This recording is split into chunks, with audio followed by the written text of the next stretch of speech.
Hey, welcome to the Love Shack. Here we are again. It's a little place where we get together, explore fresh perspectives, eavesdrop on juicy conversations to discover the things that really matter while having a little fun along the way. This is episode number 88, and our plan is to talk about psychedelics and how they help in your relationship, or maybe do they help in your relationship? What do we know about this?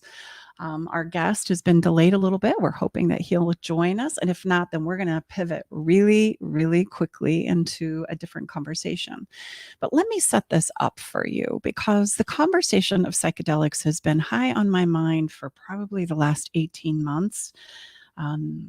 It's coming more and more into the world of therapies and healing from trauma, mental health, PTSD, depression, anxiety. There's a lot of great benefits that we're starting to uncover, and there's a lot of research that's going on in its behalf. The reality is psychedelics have been around for thousands of years, and they're becoming more and more mainstream. And perhaps like us, like me, in this 18-month journey on my own, you're wanting to have some conversations about, come on, give me the deal. Are they safe? Are they not? Are they legal? What are they? How do they work? Do they really help our relationships? Can it really help us improve the quality of my life with a significant someone and with myself? And what are the risks and potentials of psychedelics? What do I need to be aware of? And, we usually find us as human beings in two camps, right? We're either like very pro, yes, they're amazing, they're safe, and oh, no. See, we can't go there. They're addictive, etc. So they bring up a lot of conversation and a lot of polarizing conversations around this topic. And so we're going to hopefully dive into a conversation on that right after this short break. We're Tom and Stacey Bartley, and we'll be right back to answer some of these questions with our guest.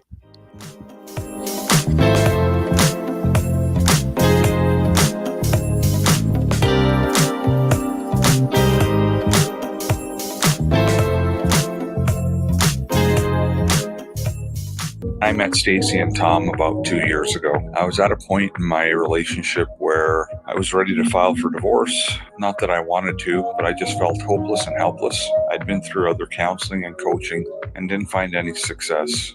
With Stacy and Tom's methods, I was able to eliminate insecurities, set boundaries, plant my flag, eliminate rabbit holing. I was separated from my wife for a year, and I have since moved back home for the last 6 months now. I still refer back to a lot of the teaching that Stacy and Tom provided, and it's helped me. It's well worth it. Don't let fear or doubt hold you back from learning what to do about your struggling relationship. Sign up for Stacy's new mini course, 5 days to save your relationship, to learn the 3 things you're missing from your relationship and get the exact roadmap you need to take to save it. Get instant access at stacybartley.com/5-days. That's stacybartley.com/5-days.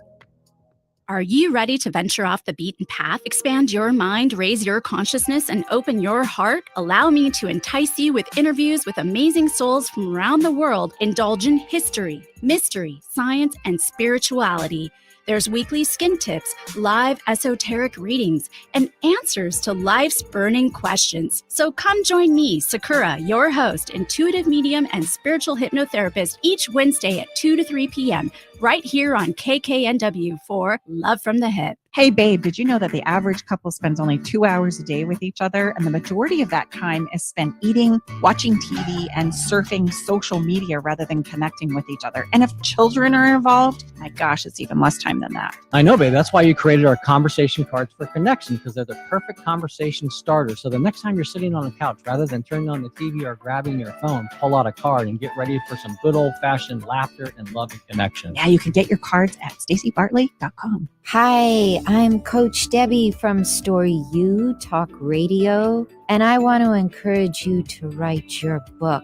Weekly, I offer topics about style and storytelling. I take your questions on our live show every Thursday at 4 o'clock, or you can subscribe to Story U, that's capital U, on any of your favorite platforms.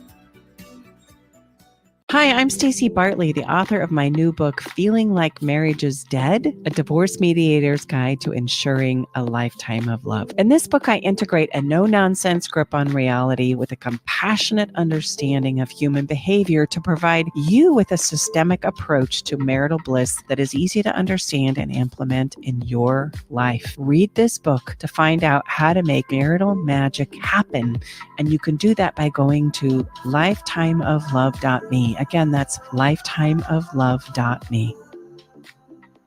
Self-help, healing, spirituality, and more on Alternative Talk, 1150. Welcome back inside the Love Shack, episode 88, and we have had a very Quick change of plans. Sudden change of plans, but you know what? That's exactly how relationships often go. So, to demonstrate exactly how relationships work, we are going to plan B on the fly, but don't worry, it's not on the fly, and we're going to get into some of our most pressing questions that we have often asked us. And here we go. And the number one is... Hold on a second. I think we need to address the elephant in the room, sure. which is often a place where we get to start in our relationships of, Well said. you know what, guess what? We're not going to talk about psychedelics today because unfortunately the Dr. person who was Wolfson, yes, our expert has been unable to join us today. And working with I his know patients just enough to be unannounced. dangerous. You know, I can misspeak about a lot of things and give you kind of the things that I've learned, but I can't go deep into them. So I'm going to refrain from that conversation. And we will definitely arrange to have the wonderful expert on this topic come back and join us again in the Love Shack. So we are going to pivot just like Tom said. And I love how you set that up, babe, because this is real life. This is what happens in our relationships. You know, you get a plan going and you think you're going in one direction. And then all of a sudden you find yourself doing some version of what? Like, what the heck? This isn't how it was supposed to go, or this isn't how we're supposed to be behaving, or this isn't what we're supposed to be facing. We had such a grand plan. And you know, this really starts about the time we move in with each other, right? Well, there's a wonderful phase in relationships where we get to meet and create deep connection. And that wonderful phase is what I call the magic carpet ride. Or how about the honeymoon phase? Well, could you have the honeymoon phase before the honeymoon? Yeah, absolutely. You do have the honeymoon phase. When was our honeymoon phase? Do you remember me getting off the airplane and coming down the escalator? I do. That was pretty awesome. I do. And there was cute Tom in his sweater at the bottom of the escalator, and I couldn't wait to like kiss him. That was, I think that was the moment I knew I was going to fall in love with you. And, you know, back to our plans too. I mean, I would say even more charge and more trigger comes from when you know you have all the bases covered. So we'll just take it right to real life. You know, we have a very precise, I would say, onboarding system with our guests, but you know what?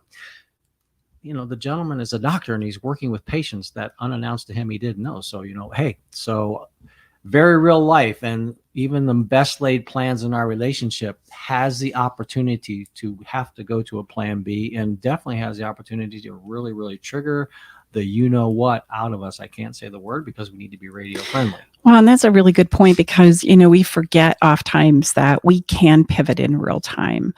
When the disappointment sets in, or the reality of how things are going to play out contrary to the way that we thought it was going to go, it's really easy for us to make up in our minds what it is we have to do in order to react to that. And then we feel like oftentimes, I know for myself and my clients, there's no other options, right? It had to go like this, or there's no other options. There's no other place for this to go.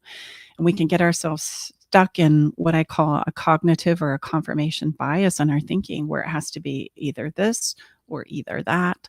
And when we are in this or that, it's a great tactic to use for manipulation. If you'll notice a lot of sales, you know, happening in, well, are you in or are you out? Or, hey, are you going to move forward or not? You know, so anytime we find ourselves, and we even do this to our lovers, you know, so what's it going to be, this or this, right? Make a choice. And anytime we find ourselves in a situation like that as human beings, I want you to understand that that's manipulation, right? There's a lot of options between this or that. And in fact, if we think about this or that in a color gradient, right? What's the difference between black and white? Like, how many options are there? You know, thousands, if not millions. And that's true with our opportunities with navigating through the ups and downs of relationships.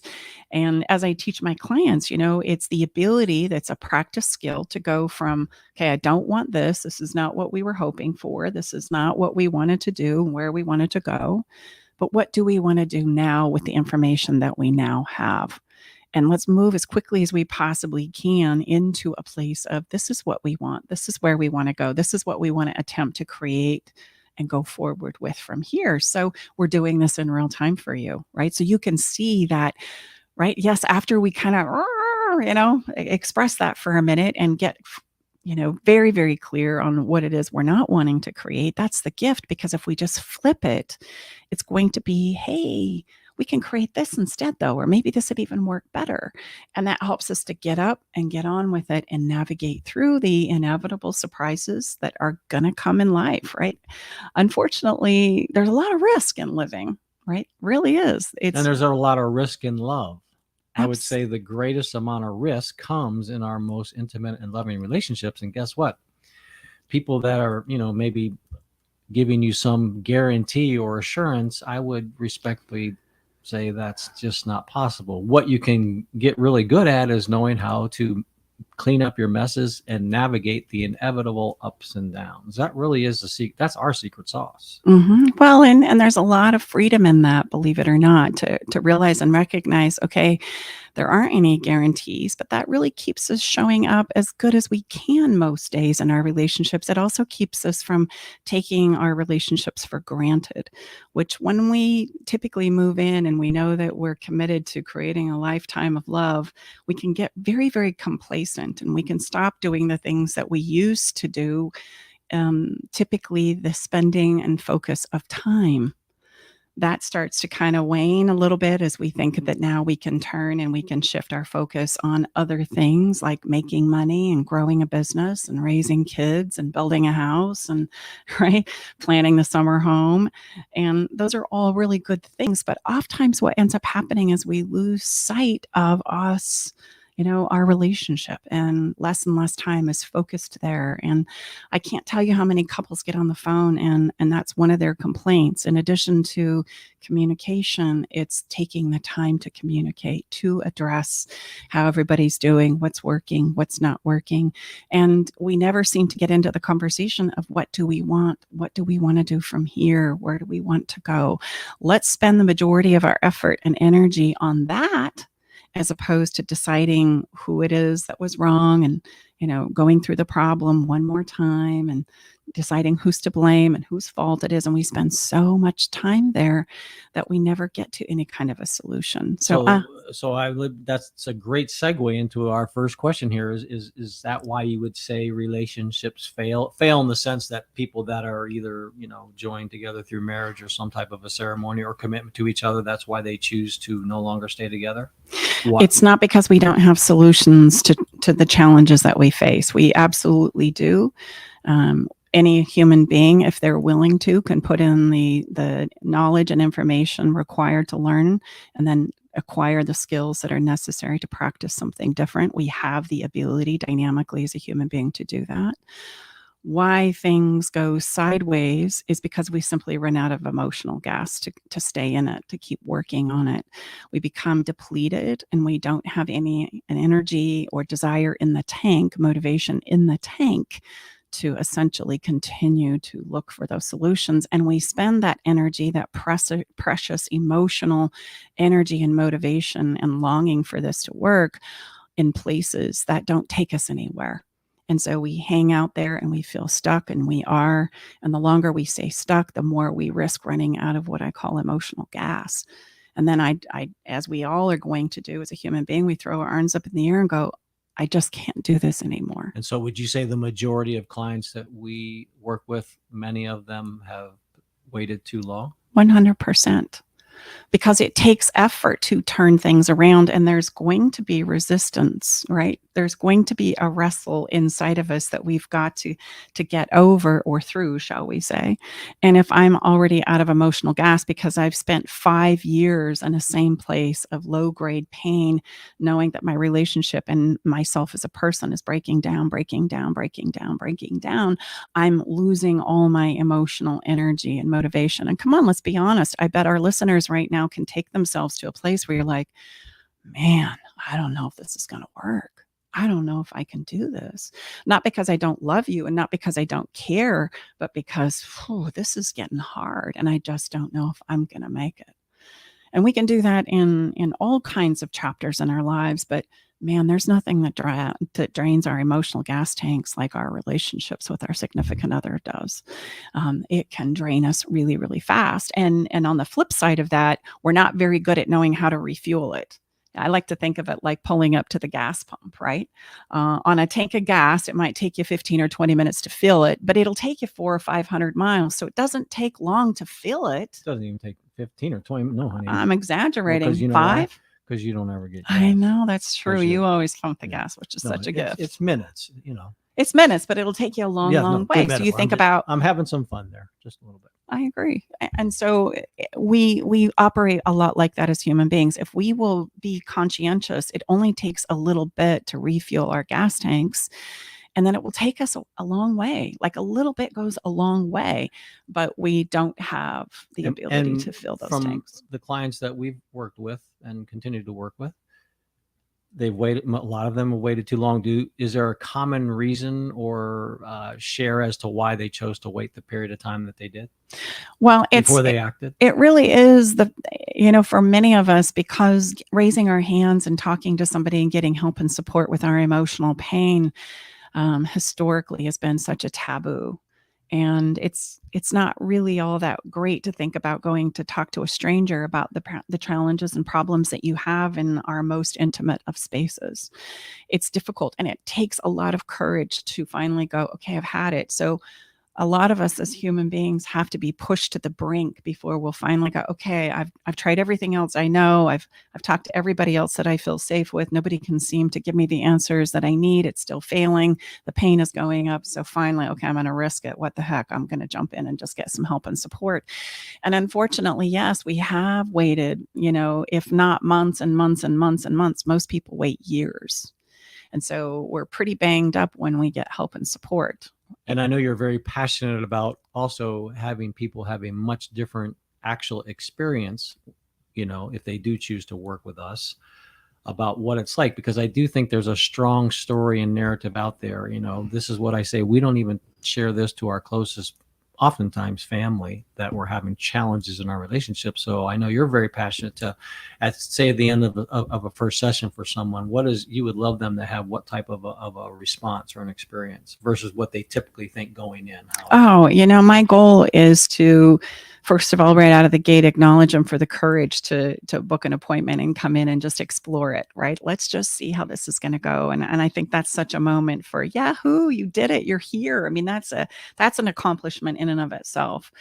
And then, I'm really heavy and big on teaching and practice. And so it's not so much coming in about, hashing your problems or discussing who was right and wrong, or me playing okay, now, Sam, you need to let Melanie talk, right? It's not that. It's everybody has a voice and everybody deserves to be heard. And it's amazing what we will explore when things start to make sense, which is why I'm heavy on learning. And then we have a little fun, believe it or not. This can be something that you can leave and it will put a smile on your face. And so my goal is to make sure that as you walk out of my office, out of that first initial session, that you have a breath of hope and fresh air, right, in your heart as you walk out and know, okay, wow, this starts to make a lot of sense. And I understand why we're here. And I understand how we can practice and go forward. And it gives me a tremendous amount of hope and joy. And so we intentionally refuel you. I don't want you to come in and feel worse when you leave than when you came in, especially after your courageous move. I want you to feel better. I want you to feel refueled. I want you to feel like like you can walk out of there with some real concrete things to focus on and to start going in a brand new direction. And by the way, while I'm thinking about it, babe, I want to really give a shout out to our young people. I'm noticing that the couples that are starting to show up at my office are dropping in age, literally within the last, I would say 2 to 3 years. Young families, young parents, right? 30 to 35, 40 years old. Our youngest clients right now are 23. And I just think, yes, our young people are stepping up and they're raising their hands sooner rather than later to get help, to get support, to learn. And I'm starting to see a lot of that taboo that you and I had when we were, growing up and raising families and going through it, and the lack of support that we would reach out for is falling away. And our young people are really stepping up to the bat. So I really want to just take a minute and give a shout out to them for their courageous and bold efforts to say, okay, I'm going to tell the truth sooner rather than later. I'm not going to sit here and pretend an illusion at all. If I don't know, I'm going to raise my hand. I'm going to get some help and support. And I hope that we can hold it that way. Therapy or what therapies, getting help and support when things are not going well. That just makes sense when you really think about it. And I would even, excuse me for interrupting, but I'm sorry, I had a real surge there. Yeah, you did. Even more important and more significant, and it's going to be a much better place, is to not wait. Meaning, let's look at other areas of places where I'm having a brain fade now because it's so strong. Look at other areas that we spend time and money that we want to improve. Okay, so I'm going to use Stacy and I. We've just recently, over the last 30 days or so, joined our CrossFit gym. So I didn't go there because, yes, I haven't trained as hard as I have if you listen to the show for a long time, but nevertheless, meaning I go there because I want to improve and get better, not because things are breaking down. I Stacey and I, we got together later in life. So Stacey says, I got to live 120, honey. Vigorously, 120. Full of vigor and vim. Yeah, but no kidding. That's for real. So I want to do everything I can. So my point there, and again, I'm sorry, that was very poorly put together. Rather than waiting, you could also step in. We have some clients now. This should be taught and practiced proactively rather than reactively. Mm-hmm. So can't overemphasize that enough, because again, like, oh my gosh, you must be having a lot of problems if you're going to have some help on your relationship. That's typically the response. If we have enough courage to share that with someone in our circle, oh man, like that's always bad news. No, I just want it to be better. Yeah. How about that? Yeah. Yeah. We have a cute little client that was just in my office yesterday, and that was exactly what she said. She's okay, I gotta go, I'm meeting with my relationship, specialist, and people go, oh gosh, that you guys really struggling? Are you going to be okay? Do you think you're going to make it? And she's like, hey guys, I'm going because I want to. I'm going because it makes me better. I'm going because it makes my family and my relationship better. I'm not doing it because I have to. So that's really, talk about passion. And again, it was so passionate that I flubbed it, if you will. But that's really ultimately where we would like to move people, and like, look, have it be because you want to show up and have it be the best version of yourself. Now, if you're listening right now and think, okay, that sounds good, but that's not where I'm at. In fact, I'm right at a place where I really need to decide if my relationship is over or not. Mrs. Bartley, what could you share with that person right now, that specific person that's listening? What could they wrap their arms around to give them some sort of certainty versus what you and I both know, because we've been through this difficult place of we call the land of maybe. What could you offer that person? Well, so the first thing I want everyone out there who's listening to my voice understand is that it's only a matter of time before all of us, every single human being in a relationship, is going to question and doubt the relationship itself. That is very human of us, especially when we start to bump into challenges. And it's inevitable that you're going to bump into challenges. Like, that's part of the journey. It just is. And it's interesting when it comes to relationships, we don't talk about that enough. Like, we need to normalize that conversation, because it is very normal and inevitable that you are going to have challenges in your relationship. And instead, we paint what I call Santa Claus story, that when you find the perfect person, or you're the perfect person, or somebody or everybody's doing it right, that there is not going to be any emotional pain or challenge in your relationship. That is a flat out lie. It does not exist, not in any relationship. And I don't care how it looks on the outside. That is just life. You would not expect to live a life physically without any pain or risk. And so it is with our emotional selves as well. There are going to be inevitable ups and downs, which puts us in a place where every person who is madly in love with their person is going to find doubt around the relationship. Doubt within themselves. Can I pull this off? Can I make this happen? Right? Am I doing my part? Can I hang in there? And doubt in their partner as maybe the partner goes through some challenges, because there's nothing stagnant about relationships. As the years tick off, you are going to change as a couple. You are going to change as individuals, which is going to impact everything. You're going to go from being new in relationship to having some years under you. Many of us are going to have children or raise children, and then those children are going to leave and go off to college, and then you're going to be faced with, empty nesting it, as we like to say. And then what am I going to do with myself then? And then we have, a myriad of things that, financially, physically, emotionally, mentally, as we ride this no guarantee, right? Lots of risk life journey. So someone is bumping right up against that place that you and I, again, both know very well, very difficult, most difficult place I've ever been in my life. Really, really questioning, like, is it possible? Is this thing over, or should I just stick it out, or I'm done and I'm leaving? Yeah. Well, number one, we tend to react and make those decisions when we're in the heat of pain. So deciding whether you're going to stay or go is usually just pushed off and pushed off and pushed off till I'll make a default option in the heat of the moment. And then it prevents me from really gaining all the benefit I can from what we've put in this and the experiences that we've had, and acquiring what I call completion. We leave that relationship mad and angry, typically wanting somebody to pay, or really feeling guilty and shameful and imploding on ourselves. And we've missed the opportunity to really learn, discover, uncover about myself and about how I show up in relationships and about how to navigate them. So it's so not about whether it works or not. It's more about, do you have two people who are willing to invest in it and learn and grow? In fact, I have 3 questions that are pretty profound to give you like a litmus test about, okay, do we have something to work with here? And the first one, and they are in order of priority. The first one is, do I want it? Do you just want it? Not because it's going to give you financial gain or status or have anything to do with any side benefit, but you genuinely just want this. And you may want it for yourself, or you may want it for your kids and your family, right? You want this to go well. You want this to work out somehow. That's question 1. Number 1. And number 2 is, you're willing to attempt to let the past go. What we tend to do with our past is it becomes the benchmark of what's possible in the future.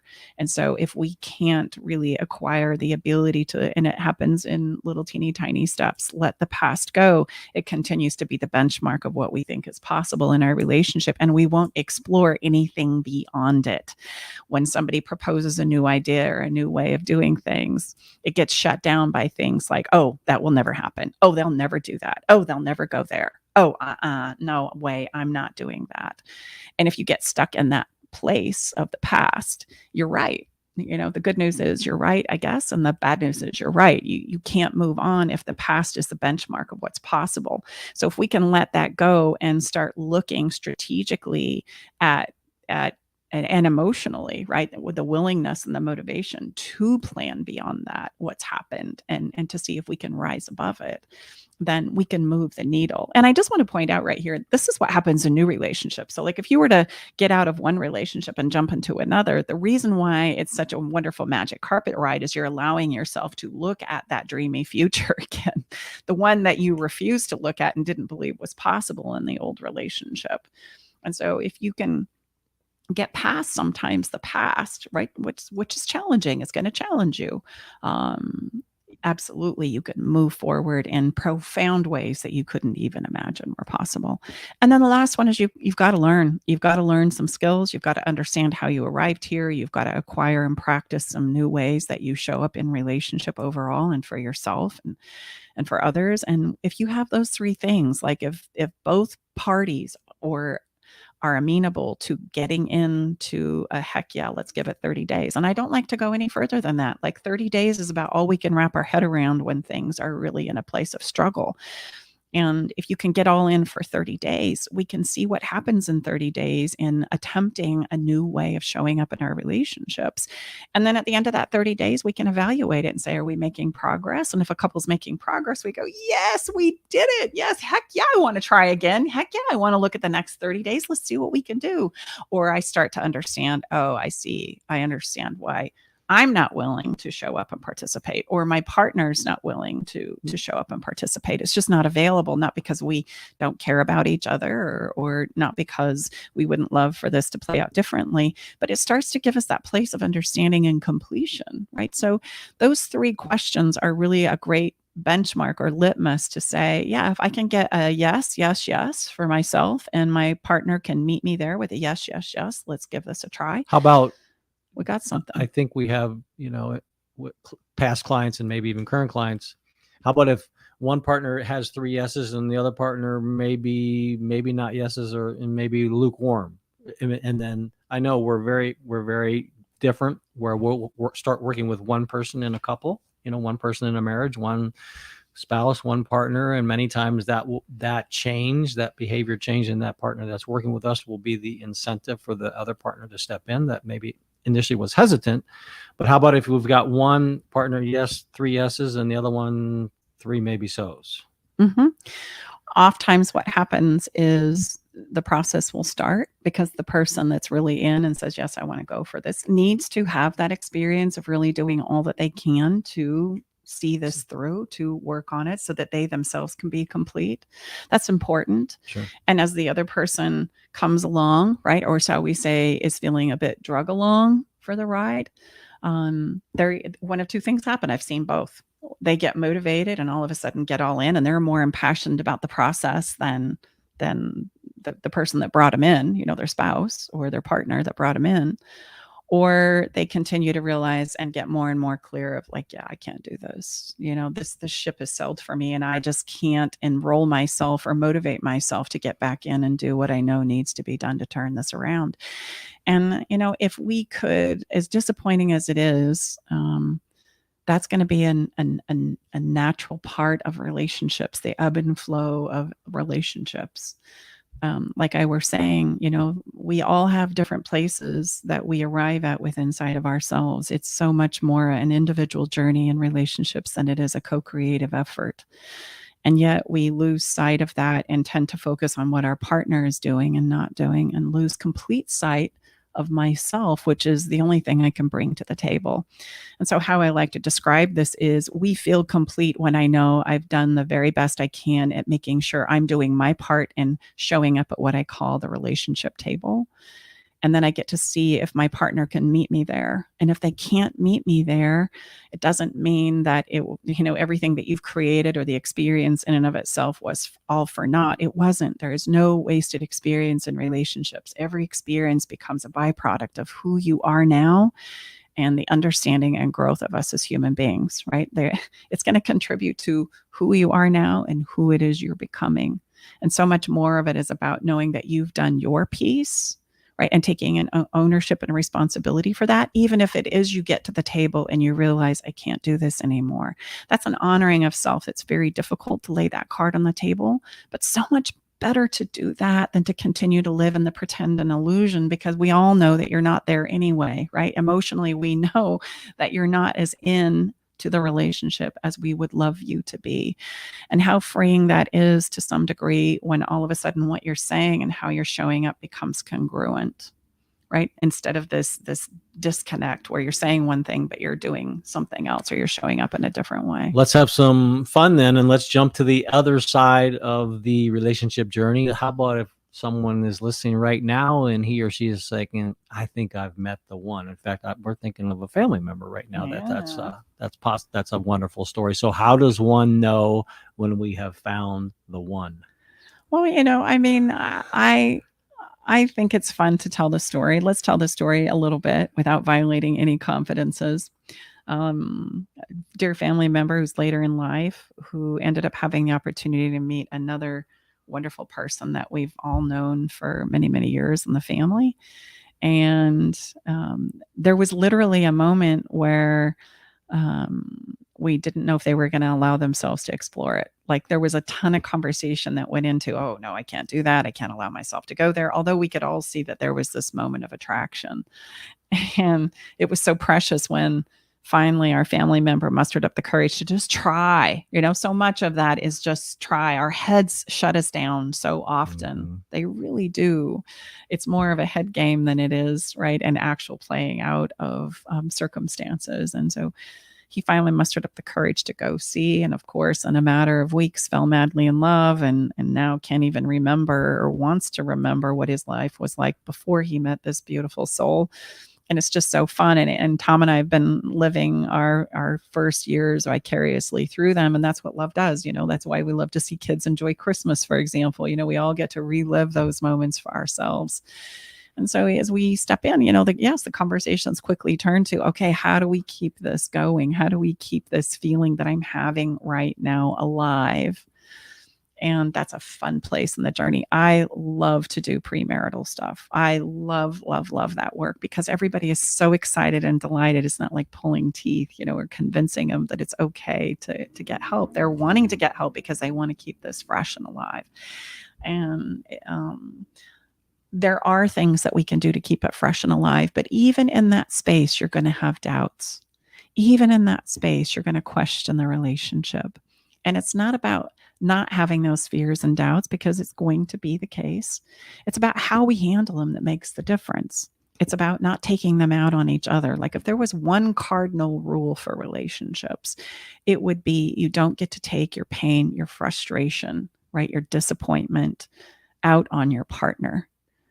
We have to wrestle with those things ourselves. And the difference maker, just so you can see the very subtle but very, very important nuance that I'm speaking to here, is the difference between me saying, I can't believe you just did that. I can't believe you just said that. You've crushed me.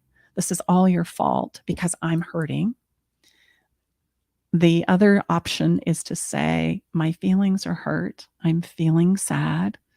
I want you to know, would you help me with this? I'd like to do this instead. And we can still talk about the things, but I don't get to push you away. I don't get to punish you for the pain and the insecurity that I'm feeling with inside of myself. I'm taking responsibility for that. And it doesn't mean that I stand there and I take it and take it and take it and take it. That's not what, if that were the case, if somebody is coming at you, some version of, hey, I want to hear what you have to say, but not like this. I'm not doing it. You don't get to do this. You don't get to treat me this way. So there's places and skills and emotional practices, or what I like to call an emotional push-up, that we can learn and do that keeps us in a position where we can talk about the tough stuff without taking it out on each other. And I think that's probably, if I were to point to anything that we do a lot of and help couples do, it's that. So we've met this special person, and these initial periods, we're having a lot of ease in navigating maybe the first bumps. Is that maybe one that's like, oh gosh, okay, that's a fun, different experience than maybe what I've had before? I mean, so what's that kind of, what was it for you and I, that we had this certainty, knowing that we thought we had found something quite special that wanted us to continue the path? Mm-hmm. Well, I think for most couples, it's I feel comfortable with you. I feel safe with you. I feel like you get me. I feel like we're going in the same direction, and that's big. And I would say creates an environment to bring a better version of yourself when you're with that person. I mean, I always say, Stacy created our lease option contract for love, to continually challenge me to bring my A game every day, meaning that piece of paper. Again, we're not anti-marriage, we're married. But before we got married, first couple conversations Stacy and I ever had, 11 years ago, I just want you to know I never have any intentions of getting married again. Is that a deal breaker for you? I said, no, it's not. So, but the lease option contract for love is something that, again, Stacy says, not interested in having a relationship based on obligation. Mm-hmm. So I had done that. I had done 2 marriages based on obligation, and knew that wasn't the way to happiness, that actually suffocated me and it suffocated my partner. And it just didn't last the long haul. That was like the quickest way I was aware of to break down. And that was long before I started studying human behavior and So, I mean, various so does therapies. this relationship and the people involved, help bring a better version of yourself? I would say that's a good indicator. I know that's what I've always felt with you. It brings a better version. It challenges me to bring my best, behavioral game, best integrity game, best everything game. Yeah, it's a place where when we fall in love, it's a place where I so want this. Like there's just something about it that I can't stop thinking about, that I can't stop dreaming about. And I just know, right? We get to this place where emotionally we just go, I just know that this is going to be incredible. And then it starts to play out, and that's where it can get a little interesting, where we're going to bump into surprises. Those are going to be part of the deal. Well, that's a great. How about this one then? As we start to kind of wrap up our frequently asked question episode again, is how about jealousy? Is jealousy So a how part to of how the to relationship? is that a normal? Is that a health? Is that healthy? Is that normal? Is that abnormal? And Jealousy is actually a fear and an insecurity within the person. So jealousy is something that shows up and that I attempt to control to manage my own fear and insecurity that's playing out inside of myself. And it can wreak havoc for sure, not only on the person that this is being taken out on, because think about what happens. I'm trying to control the person so that I can feel better, so I can feel at ease. Don't talk to those people. You can't go there, can't go out in that. Don't wear that. I saw how you were looking at that person at the party. I saw you, engaging. Don't you tell me any different. Those are all examples of fears and insecurities that are being acted out on the person who's feeling that fear and insecurity within inside of themselves. And it's not going to go well, because you're going to find, as the person who's jealous, you can't control a person enough to manage that. In fact, almost the more you start to control them, the worse it gets, because it didn't take away the emotion within inside of yourself, right? They start complying and going along with, and then there's another thing that you've got to control, and another problem that you've got to address, and another thing that's playing out. And so you find very quickly that there's no amount of control and monitoring that you're ever going to be able to do with this person that you care about to keep you from having those feelings. So those have to be addressed by the person who's feeling the jealousy and insecurity. And it absolutely is doable. And it's hard sometimes for the person to take responsibility for that, because they want to continue the illusion of thinking that if I just control and manage this other person, it's going to all work out for me. And then I don't have to look at myself. I don't have to take responsibility for it. I don't have to address it. I'm just going to try and control and monopolize you. And we can live lifetimes in that place. If you are by some chance somebody who's trying to comply to somebody who's jealous, if you play along with it, it's going to simply escalate it. If you play along with the demands and such so that they can feel better, it doesn't play out well. And so jealousy is something that I would say is not healthy in a relationship. It's probably going to happen. There's going to be some jealousy happen because we care and because we start to have our own fears and doubts that come up inside of ourselves. It's how we handle it that is going to have the impact on the relationship. So overall. give us a super tip for someone out there that might be navigating jealousy right now. What would that be for him or her? Well, how about if I tell a story? Okay. A real life story from me. I remember very early on in our relationship. Why is it, this one I don't have the answer to, why is it that when you get happy, you start to put on weight? Conversation for another time. Is that the freshman 10? So it's like Tom and I move in together, and I'm so happy and I'm so grateful to be in this new place and to have this opportunity to build a life with him. And all of a sudden we're getting ready to go out to dinner one night, and my cute little dress that used to zip right up doesn't zip so right up anymore. And it was just a particular day where I had a lot of fear and insecurity about myself, right? And I wasn't feeling as beautiful as I had. And so we're going to this fancy place, and I'm feeling a little down about it. And, you start to wonder, do you love me as much as I love you? Like, because I love you so much, and that's a normal doubt-inducing thought that we will have. The more we care, the more we start to go, oh, man, I hope I'm not in this by myself because I really love you. I hope you love me. And how do you vet that out, right? So here we are sitting at a table with my dress that's now pulling at the seams, and I'm thinking, oh gosh, darn it. And I look across the table at Tom, and I see he's looking through me, not at me, but through me, which of course is just going to add evidence to my doubt and my fear that, oh gosh, see, it's happening. He's becoming disinterested in me. Maybe I'm not enough to hold his attention, which is all my fear and insecurity. And I turn around, and of course, as you could probably guess, there's a beautiful woman standing behind me in this gorgeous dress, long, beautiful. I mean, she's just stunning.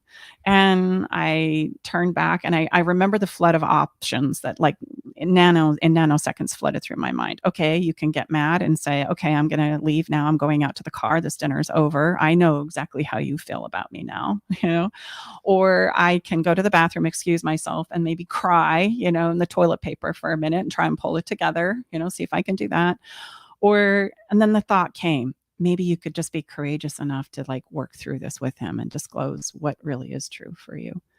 And that's thankfully what I chose to do. And I looked up and said, are you looking at that beautiful woman? And Tom, thank goodness you said yes, because I don't know what would I have done if you had lied or tried to like negate the fact that you were looking at her when I absolutely knew you were. And so thankfully you said, yeah, I am, she's a beautiful woman, but so are you.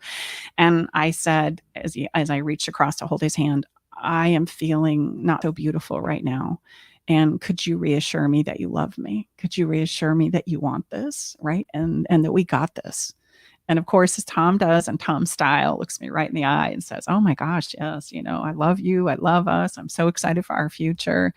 And then I said, okay, I want to put this on steroids. Like, I really want to shut this down. Can I come around to your side of the table? And as you hold my hand, can we check her out together? And he's like, yeah, well, that's a great idea. Come on over. And so there we were in this restaurant checking out this beautiful woman. And Tom's like, gosh, Stace, you got a dress like that. Why don't you wear it? Why don't you put it on? I love that dress. Oh, you do your hair like that. And I bet you got a pair of shoes like that, etc. And this conversation that started out as fear and insecurity, and yes, a slash of jealousy, quickly turned into the best night and the greatest sex we had. Like, we came home and just had a great time. And so I want you to see that fear and insecurity can be worked through like that too, as long as we're willing to take responsibility for it, instead of I could have, shamed him or taken it out on him. And then remembering, no, this isn't about him. This is about me. And it's coming up because I care so much and I'm needing to be reassured that he loves me. Well, let's just ask for that. Let's just go there instead of all the other things that we do.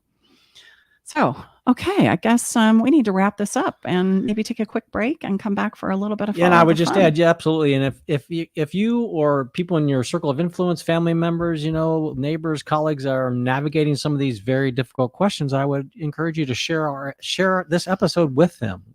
And also, if you want to know how we help people going through these very difficult places, and sometimes not so difficult, great places, they want to keep it great, just go right to our website and the Work With Me page, and it'll explain exactly how we work with our clients. And yeah, we'll take a short break, and we'll break.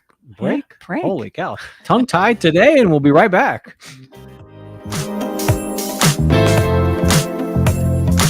Hey, babe, did you know that the average couple spends only 2 hours a day with each other? And the majority of that time is spent eating, watching TV, and surfing social media rather than connecting with each other. And if children are involved, my gosh, it's even less time than that. I know, babe. That's why you created our conversation cards for connection, because they're the perfect conversation starter. So the next time you're sitting on a couch, rather than turning on the TV or grabbing your phone, pull out a card and get ready for some good old-fashioned laughter and love and connection. Yeah, you can get your cards at stacybartley.com. Get your daily dose of variety. Alternative Talk, 1150. Welcome back inside the Love Shack. And what do we have? What's fun? What are we doing for fun, Mrs. Bartley? Okay, so we've talked about refueling today. Yes. This is why we do this segment. This is the opportunities that we give you so that you don't have to get so creative on your own side. We feed these up to help you refuel your gas tanks and to give you ideas of bringing some play. And if this is where you typically, sign off, that's okay. But, I'd encourage you, I would challenge you, actually, that's even better. Don't sign off. And again, we take an important number of minutes because novelty and play, it's proven scientifically, and it's typically, maybe you share confirm this with me, it's what goes out of our relationships as soon as the problems start. All the not think about, was it Tony Robbins? I think I'm paraphrase, if we did what we did in the beginning of our relationships, there would not be an end. Yeah. Well, the time starts to wane, as we talked about already, and our ability to create moments that light us up, or that are delightful or fun or nonsensical or silly, right? Those are the things that refuel us. And think about last time you did one of those, if you're one of our regular listeners, I hope you're saying, right, I just did it last week. But this is one of my favorites. I love this. I call it an acknowledgement ceremony. And what I'm going to invite you to do is walk through your house and pick up everyday, ordinary objects that remind you of the qualities you love and admire about your person. And then I want you to put them in a present type of form, wrap them up, put them in some special paper in a special bag, and invite your partner to do this along with you. So they're going to go through the house and they're going to choose things that cause them to think and remember you in all the ways that they appreciate what you do, or acknowledge some of the qualities And that you we're have. talking, maybe 3 or 4 items, right? Yeah, three to five items, wrap them up, and then plan a special afternoon or a special evening when the two of you have some privacy. And it doesn't take long. If you've got small kids, 30 minutes, 45 minutes is all it takes. But man, are you going to come out refueled. And you're going to alternate and take turns unwrapping, your gifts that you've chosen for each other. And as the person unwraps the gifts, you tell them why you chose that for them. Like, why does it remind you of them? Or what is it, the quality of their character? What is it that gets sparked with this item? And to give you some examples, I mean, Tom and I have done this on a number of occasions, but it was things like oranges and coffee and his gratitude journal, that were selections from me to him. And the reason why, those are characters that I love about him. He can see the bright side of anything. Tom's very, very grateful and has a very, very robust practice of that. And that's one of the things I love and admire about him, right? Coffee is a beautiful time that we really intentionally set aside, and we've gotten really, really bougie with our coffee, but it's a part of our relationship that is so fun, and to acknowledge that and to cherish that and to give thanks for that, taking the time, because everybody has to choose into that. It's worth acknowledging. Yeah. I remember I one of the things I remember I gave Stacy was a picture of our family, because family is such an incredible part of our lives. We have a large family between us, and it's important. It's foundational to what we do. And Stacy's commitment of serving and loving on our family is, I sometimes don't know how she musters it up. So that was one of the gifts I remember giving you as well. Yeah. And so here we are sitting on our bed, pretending like it's a picnic blanket, and just one by one alternated who opened up the packages. And it was an incredible experience, and it will refuel you. It doesn't take a lot of time, doesn't take any money to put together.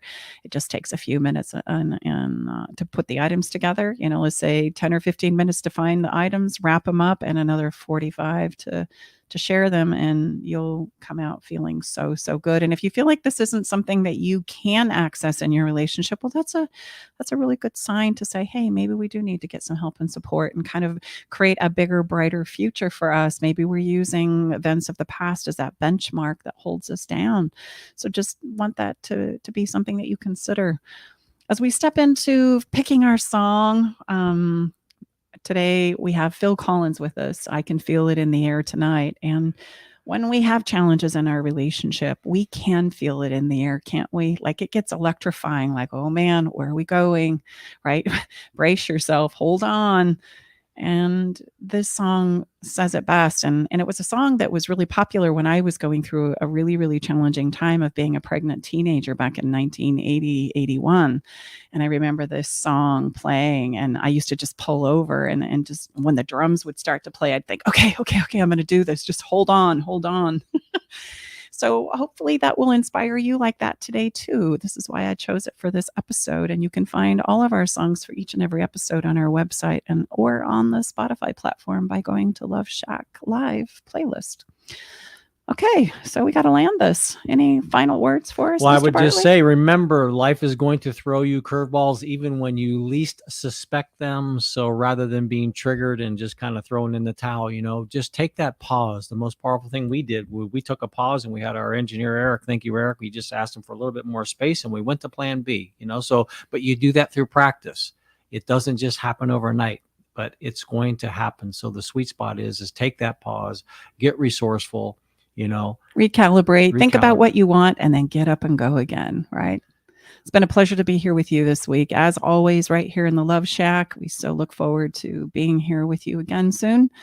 Until then, have a wonderful, wonderful week. Bye-bye for now.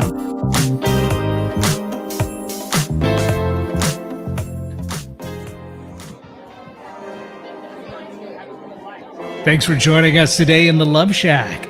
We hope you came away with something that made your toes tingle. To learn more about everything you heard on today's show, go to stacybartley.com/podcast. Love the show? Help us spread the love by sharing the show with others. Okay, everybody, time to go. We got to close the doors to the Love Shack for this week. You don't have to go home, but you can't stay here. Come back next week, though, and join us for another edition of Love Shack Live with Tom and Stacy Bartley.